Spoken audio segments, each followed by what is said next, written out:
Well, hi, Jeannie. Well, I can tell you that this seems to be a developing situation still. As you've been reporting, a man armed with a knife tried to get into the police station, which is on Rue de la Goutte d'Or, close to Barbès, the metro station, and in the Barbès area.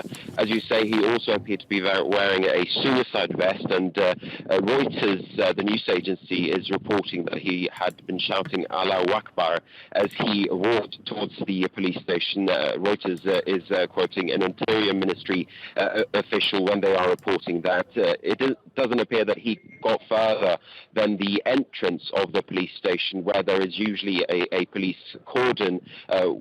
When he was shot, or he was shot just outside the police station, and police are now trying to investigate whether or not whether or not he was wearing a suicide vest. Excuse me. They've sent in a robot, or a bomb disposal unit, and a robot to investigate that further.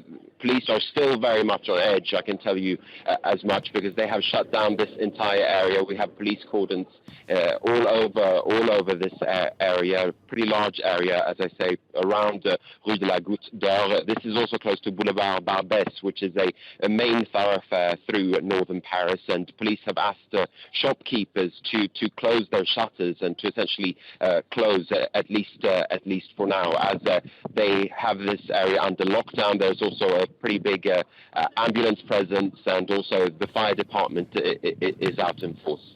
Marcus, we can see on these live pictures that we're showing while you were speaking there a moment ago, that area that is indeed on lockdown. Police pushing cars away from that main boulevard. Tell us a bit more about this part of Paris in general. What's it like?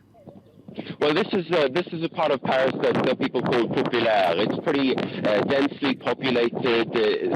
There's a large immigrant presence here as well, or a lot of immigrants live in this area. So I think it's fair to say that this area has been on edge ever since the Charlie Hebdo attacks 1 year ago, and also, of course, since the November attacks. People have been talking about this, and I can tell you that it hasn't been lost on anyone, any of the locals that I've been talking to, that this comes on the first anniversary of the Charlie Hebdo attacks. Sorry, Marcus, we seem to be having some trouble hearing you with the wind. I know you are outside and just learning about this story as we are there on the streets. Just tell us again, if you will, what kind of police presence there is now at the moment.